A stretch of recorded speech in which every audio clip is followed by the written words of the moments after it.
I really wish that there was a way to douche this nation of religious intolerance that we have.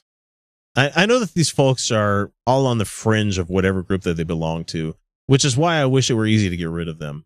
The only problem is that most of it seems to be coming from the religious person or religious leader that has a lot of one thing in particular that speaks louder than any politician or citizen possibly can, and that's money. Just this week, we saw a lady who I will not say her name anymore because she's honestly dead to me after you look at her policies in Detroit that killed public education and made a whole shitload of taxpayer money get funneled into private citizens' pockets. But this lady, who has never had a real job in her life, never had a want for anything, never had to use the system to get ahead, never had to apply herself to literally anything or, try to get some sort of college loan or all that shit, was offered the highest job in the world of education because she's just a steady donor to the GOP. $200 million at least from this family alone has been funneled into the fucking GOP. And she has an agenda to make all of that money back. I mean, I agree with 99% of the people in the world that think we should get money out of politics. There should be no backroom deals, no way for someone to game the system, no way for someone to be offered a position that they're vastly underqualified for. Look at Rick Perry. The man was fucking caught on camera at the inauguration blowing a fucking bubble with his gum. This is the same asshat who couldn't remember the different government organizations that he wanted to ban if he made it to the final round. We're talking to a guy that is so dumb that if you told him a knock-knock joke, he'd probably go run to the door. I mean, before I ramble too much and get off topic like I'm so wont to do, I need to bring it back to the religious folks in power.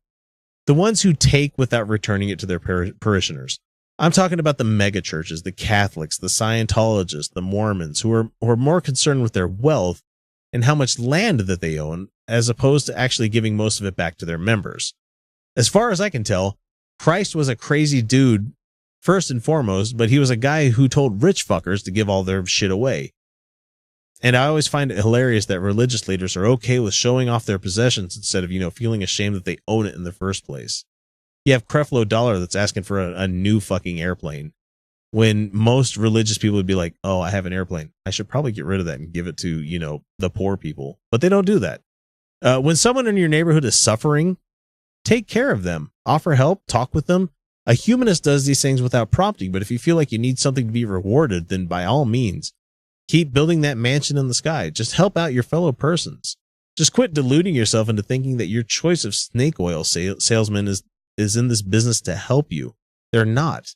With Trump and his cabinet, they're filling it with dumb people to make the rest of this nation as bound for idiocracy as it possibly can get. Because that's exactly how they'll control you. So in short, as a walk away from this, you need to know 3 things. 1, rich people aren't just like you. 2, religion sells a non-product and has 0 overhead. And 3, politicians cling to religion because it's the opiate that keeps this nation asleep. Heaven forbid if overdose were, or more like we want it to happen, a complete battle through withdrawals. This nation desperately needs the religious version of a naloxone to keep us from killing ourselves. And that's about all I got to say about that this week.